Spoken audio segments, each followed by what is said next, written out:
Okay, slightly sensationalist, I'll admit, from me.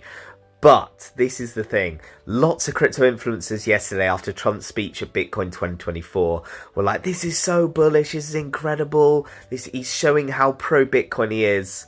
And I'll admit, I'm like, hold on guys, let's actually look at what was said. First of all, let's talk about his speech as a whole. It wasn't the greatest, if I admit.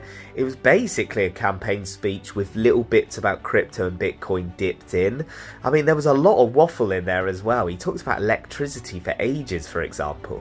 Now, don't get me wrong, the bits he talked about Bitcoin and crypto were really interesting. And of course, it's fantastic to see that potentially a future president is talking about cryptocurrency in this way. You know, it's something that we haven't really seen before. But number one, he talks about getting rid of Gary Gensler. Great for the crypto community, but that's a purely political move. He's not doing that for the crypto community. Number two, he talked about setting up some sort of committee to oversee legislation. Again, sounds positive, but let's be honest, how many countries have promised that already? Number three was the interesting one. He talked about the Treasury holding Bitcoin.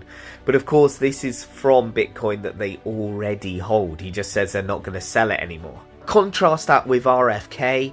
The way he spoke about Bitcoin, you could tell he just knows what he's talking about.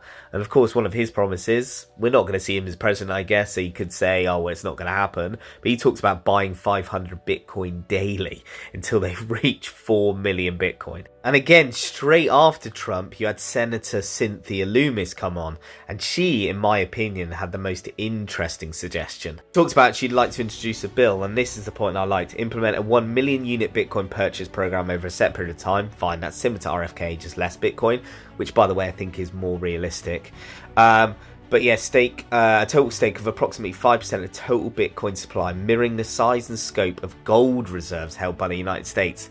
And that's why I thought it just sounded far more achievable. So yeah, overall, look, don't get me wrong, I think if he goes through with everything he says he's going to go through, of course that's bullish for crypto. And, you know, just think how far we've come where we've got someone like Donald Trump talking about it in this way. But, and this is why I'm cynical, we've got to remember it's a campaign at the moment, and Trump is worried about losing that pro-crypto vote to RFK, in my opinion, and that's why he's trying to shore it up. Would love to know your thoughts on this, because I think it's certainly interesting. And of course, like and follow for more finance and investing content.